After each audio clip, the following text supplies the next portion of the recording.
ऐसे पुरुष को सही सही जानना चाहिए कि वे सबसे महान पूर्ण पुरुषोत्तम भगवान कौन है, जो अदेहधारी, सर्वज्ञ, अनिंद्य, शिराओं से विहीन, शुद्ध, अदूषित, आत्मनिर्भर दार्शनिक है और जो अनादिकाल से हर एक की इच्छा पूर्ति कर रहे हैं। तात्पर्य: यह पूर्ण पुरुषोत्तम भगवान के दिव्य एवं शाश्वत स्वरूप का वर्णन है।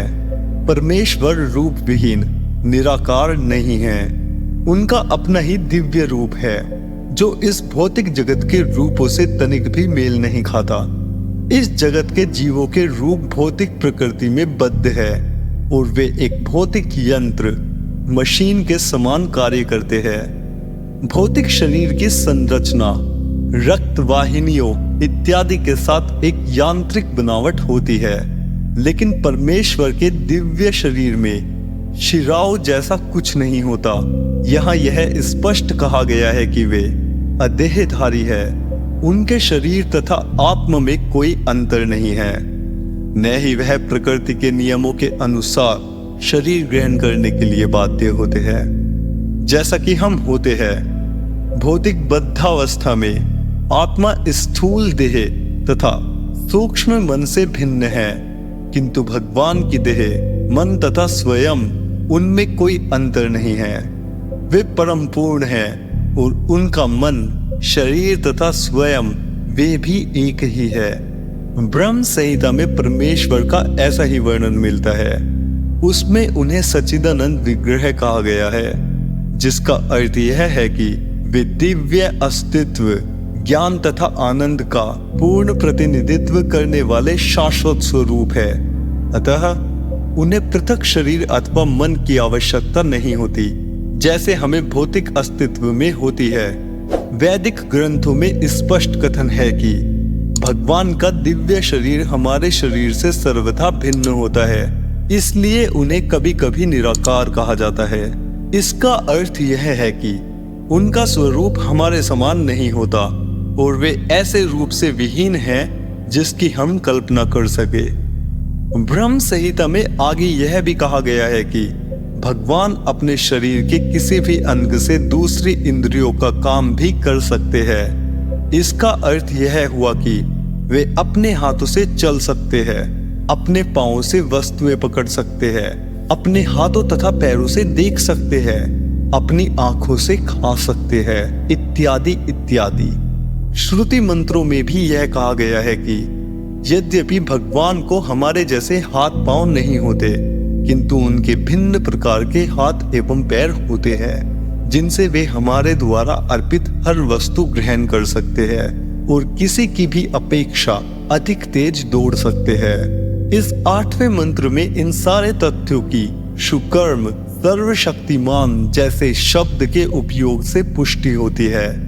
भगवान का पूज्य स्वरूप अर्चा विग्रह, जिसकी स्थापना ऐसे प्रमाणिक आचार्यों द्वारा मंदिरों में की जाती है जिन्होंने 7वें मंत्र के अनुसार भगवान का साक्षात्कार किया है, भगवान के स्वरूप से अभिन्न है।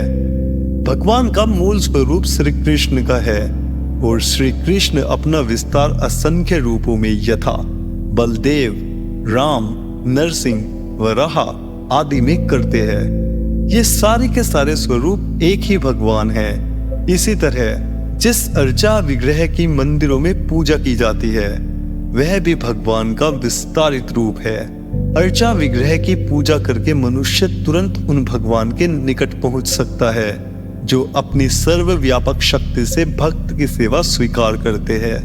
भगवान का अर्चा विग्रह आचार्यों के अनुरोध पर अवतरित होता है और वह उनकी सर्वशक्तिमत्ता के बल पर अपने मूल रूप की तरह ही कार्य करता है।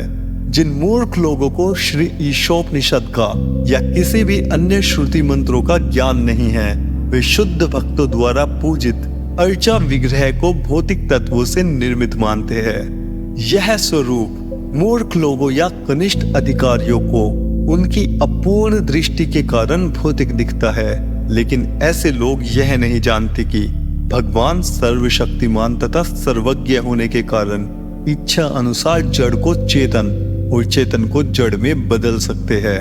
भगवद गीता में भगवान उन अल्पज्ञ व्यक्तियों की पतितावस्था पर खेद प्रकट करते हैं जो भगवान का इसलिए उपहास करते हैं कि वे मनुष्य की भांति इस जगत में अवतरित होते हैं। ऐसे अल्पज्ञ व्यक्ति भगवान की सर्वशक्तिमत्ता को नहीं जानते। इस प्रकार मानसिक तर्कवादियों के लिए भगवान कभी पूर्ण रूप में प्रकट नहीं होते। वे उनके प्रति व्यक्ति की शरणागति की मात्रा के अनुसार ही जाने जा सकते हैं। जीवों की पतितावस्था एकमात्र कारण ईश्वर के साथ अपने संबंधों की विस्मृति ही है। इस मंत्र में तथा अन्य अनेक वैदिक मंत्रों में यह स्पष्ट कहा गया है कि भगवान अनादिकाल से जीवों को सारी वस्तुएं प्रदान करते रहे हैं। जीव जो वस्तु चाहता है भगवान उस जीव की योग्यता के अनुपात से उसे प्रदान करते हैं। यदि कोई मनुष्य उच्च न्यायालय या न्यायाधीश बनना चाहता है तो उसे न केवल आवश्यक योग्यताएं अर्जित करनी होगी अपितु उसे उस अधिकारी की सहमति भी प्राप्त करनी होगी जो उच्च न्यायालय के न्यायाधीश की पदवी प्रदान कर सकता है। पद प्राप्ति के लिए मात्र योग्यता ही पर्याप्त नहीं होगी, यह पद किसी श्रेष्ठ अधिकारी द्वारा प्रदान किया जाना चाहिए।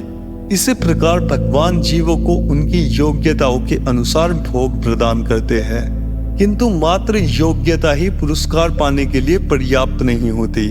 भगवान की कृपा की भी आवश्यकता होती है। सामान्यतया जीव यह नहीं जानता कि भगवान से क्या मांगा जाए या उनसे किस पद के लिए याचना की जाए, किंतु जब जीव को अपनी वैधानिक स्थिति का पता चल जाता है तो वह याचना करता है कि उसे भगवान अपनी दिव्य संगति के लिए स्वीकार करे, जिससे वह उनकी दिव्य प्रेममयी सेवा कर सके। दुर्भाग्यवश सारे जीव भौतिक प्रकृति के वशीभूत होकर अनेक अन्य वस्तुएं मांगते हैं। उनकी इस मनोवृत्ति का वर्णन भगवद गीता में बिखरी या विभक्त बुद्धि के रूप में किया गया है। आध्यात्मिक बुद्धि एक है, लेकिन दुनियावी बुद्धि विविध प्रकार की है। श्रीमद् भागवत में कहा गया है कि जो लोग बहिरंगा शक्ति के क्षणिक सौंदर्य से मोहित हो जाते हैं वे जीवन के असली उद्देश्य को भूल जाते हैं, जो कि भगवत धाम वापस जाना होता है। इसे भूलकर मनुष्य अनेक योजनाओं तथा कार्यक्रमों द्वारा संतुलन लाना चाहता है, लेकिन यह तो चबाए हुए को फिर से चबाने की भांति है। फिर भी भगवान इतने कृपालु है कि वे भुलक्कड़ जीव को बिना किसी अवरोध के इसी तरह आगे चलने देते हैं। अतः ईशोपनिषद का यह मंत्र अत्यंत उचित शब्द याथा तथयतः का उपयोग करता है, जिससे यह सूचित होता है कि भगवान जीवों को उनकी इच्छाओं के अनुसार पुरस्कृत करते हैं।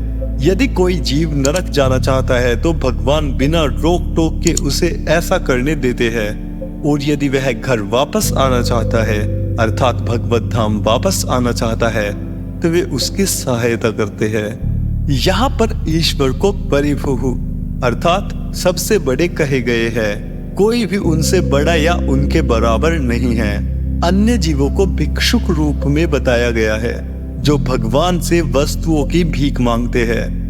भगवान जीवों को उनकी इच्छित वस्तुएं प्रदान करते हैं। जीव यदि शक्ति में भगवान के समान होते अथवा यदि वे सर्वशक्तिमान तथा सर्वज्ञ होते तो भगवान के समक्ष याचना करने का, यहाँ तक कि तथा कथित मुक्ति मांगने का भी प्रश्न न उठता। वास्तविक मुक्ति का अर्थ है भगवत धाम को वापस जाना।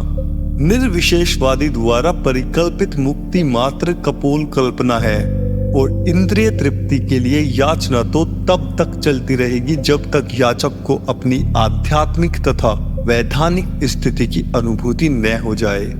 केवल परमेश्वर ही आत्मनिर्भर है। 5000 वर्ष पूर्व जब भगवान कृष्ण इस पृथ्वी पर प्रकट हुए तो उन्होंने अपने विभिन्न कार्यकलापों द्वारा भगवान की पूर्ण अभिव्यक्ति प्रदर्शित की। अपनी बाल्यावस्था में उन्होंने आघासुर, बकासुर तथा शक्तासुर जैसे अनेक शक्तिशाली असुरों का वध किया, और किसी बाहरी प्रयास में उनसे इतनी शक्ति आ जाने का प्रश्न ही नहीं उठता। उन्होंने भारोत्तोलन का कोई अभ्यास किए बिना ही गोवर्धन पर्वत उठा लिया। उन्होंने किसी सामाजिक बंधन तथा निंदा का विचार किए बिना गोपियों के साथ रास रचाई। यद्यपि गोपियां उनके पास काम भाव से पहुंची, तथापि गोपियों तथा श्री कृष्ण के संबंध की पूजा चैतन्य महाप्रभु तक ने की, जो कठोर सन्यासी थे तथा अनुशासन के नियमों के कट्टर पालक थे। श्री ईशोपनिषद में भी इस बात की पुष्टि करने के लिए कि भगवान सदैव शुद्ध और अदूषित है, उन्हें शुद्धम अर्थात शुद्ध तथा अपाप विद्दम अर्थात पापों से मुक्त करने वाले कहकर वर्णित किया गया है। वे इस दृष्टि से शुद्ध है कि यदि कोई अशुद्ध वस्तु भी उनका स्पर्श कर ले तो वह शुद्ध हो जाती है। अपाप विद्दम शब्द उनके संसर्ग की शक्ति को बताने वाला है, जैसा कि भगवद गीता में कहा गया है, भक्त प्रारंभ में सुदूराचार अर्थात उत्तम आचार से रहित प्रतीत होता है, लेकिन उसे शुद्ध मानना होगा क्योंकि वह सही मार्ग पर है। यह भगवान की संगति की अपाप विद्दम प्रकृति के कारण है। भगवान अपाप विद्दम इसलिए भी है क्योंकि वह उन्हें छू भी नहीं सकता।